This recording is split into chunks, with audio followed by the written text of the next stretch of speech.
ప్రసంగి అంటున్నాడు, దుర్జనములు రాకముందే ఇదియుగాక నా కుమారుడా, ఇదియుగాక నా కుమారుడా, హితోపదేశములు వినుము. పుస్తకములు అధికముగా రచింపబడును. 12 అండి. 12 దేవుని బిడ్డలారా, ప్రసంగి గ్రంథము 12వ అధ్యాయము 12వ వచనము. దుర్జనములు రాకముందే ఇప్పుడు వీటి యందు నాకు సంతోషము లేదని నీవు చెప్పు సంవత్సరములు రాకముందే. విన్నారా? దుర్జనములు రాకముందే, వీటి యందు నాకు సంతోషము లేదని చెప్పే రోజులు రాకముందే, తేజస్సునకును సూర్య చంద్ర నక్షత్రములకును సూర్య చంద్ర నక్షత్రములకును చీకటి కమ్మక ముందే, సూర్యునికి చీకటి కమ్ముద్ది అంటండి, చంద్రునికి చీకటి కమ్ము. దేవుని బిడ్డలారా గమనించాలి. అంటే సూర్యగ్రహణము చంద్రగ్రహణము అంటారు. సూర్యగ్రహణము చంద్రగ్రహణము ఏంటంటే ఈ రెండుని గమనించాలి. ఇవి పాము మింగింది అంటారు. అయితే అది కొంతసేపే గ్రహణం. ఏమవుద్ది అంటే దేవుని బిడ్డలారా, గ్రహణం విడిచిపోయిన తర్వాత మరలా సూర్యుడు తేజోమయంగా వస్తూ ఉంటాడు. ఇది అలా కాదు.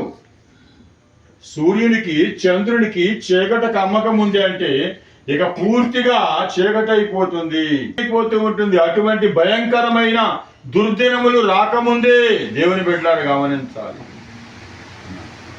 అందుకనే యేసు ప్రభు లూకాసు వార్త 17వ అధ్యాయము 26, 27 వచనాలు మనం చదువుకున్నట్లయితే, లూకాసు వార్త 17వ అధ్యాయము దేవుని బిడ్డలారా 26వ వచనము. నోవాహు దినములలో జరిగినట్టు విన్నారా? దేవుడు జ్ఞాపకం చేస్తూ ఉన్నాడంటండి. ఏ దినములలో? నోవాహు దినములలో జరిగినట్టు మనుష్య కుమారుని దినములలోనూ జరుగును. మనుష్య కుమారుని దినములలోనూ కూడా జరుగును. విన్నారా? నోవాహు దినములలో ఏం జరిగిందండి? ఇలారా, నోవాహు దినములలో ఏం జరిగింది? ఆ మనుష్య కుమారుని దినములలో కూడా జరుగును. నోవాహు ఓడలోనికి వెళ్ళిన దినము వరకు, జనులు తినుచు త్రాగుచు పెళ్లి చేసుకొనుచు పట్టుకొనుచు వస్తువులు పోగు చేసుకుంటూ ఇలాగే జీవితాన్ని గడిపారు. దేవుని బిడ్డలు గమనించాలి. అలనాటి యూదులకు, శాస్త్రులకు, పరిసయ్యులకు యేసు ప్రభు నోవాహు దినముల్ని జ్ఞాపకం చేస్తూ ఉన్నాడు. దేవుని బిడ్డలు గమనించాలి. అయితే ఈరోజు మనము నేటి దినాలని జ్ఞాపకం చేసుకుంటూ ఉన్నాం. నేటి దినాల గురించి మనం చదువుకుంటూ ఉన్నాం. మొదటిగా నోవాహు దినముల గురించి దేవుడు జ్ఞాపకం చేశాడు కనుక ఆదికాండము 6వ అధ్యాయము 1వ వచనము, 2వ వచనము, 5వ వచనాన్ని మనం చదువుకున్నట్లయితే, ఆదికాండము దేవుని బిడ్డలారా, నరులు భూమి మీద విస్తరింప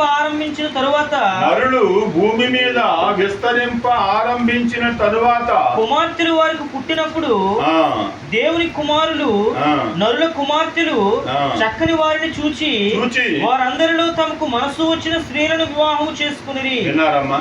ఇక్కడ ఎవరంటే అండి, దేవుని కుమారులు నరుల కుమార్తెలు. దేవుని కుమారుడు నరుల కుమార్తెలు. అంటే దేవుని కుమారుడు అంటే మనుష్యుడు, అంటే పురుషుడు దేవుని స్వరూపంలో చేయబడ్డాడు.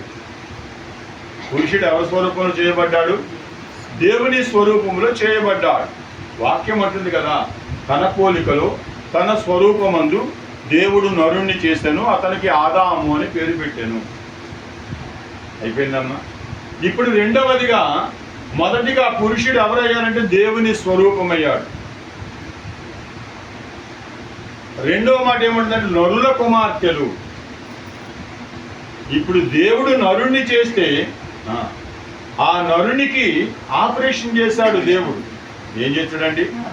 ఆ రోజుల్లో ఇప్పుడు ఉన్నటువంటి పరిజ్ఞానంతో మనం మాట్లాడినట్లయితే, దేవుడు ఆపరేషన్ చేసి ఆదాములోంచి ఒక పక్కటెముకను తీసి స్త్రీనిగా చేశాడు. ఆమె ఏమైందంటే నరుని కుమార్తె అయింది. దేవునికి మహిమ కలుగును గాక. అందుకనే పురుషునిలో దైవ స్వరూపం ఉంటుంది, స్త్రీలో మానవ స్వరూపం ఉంటుంది.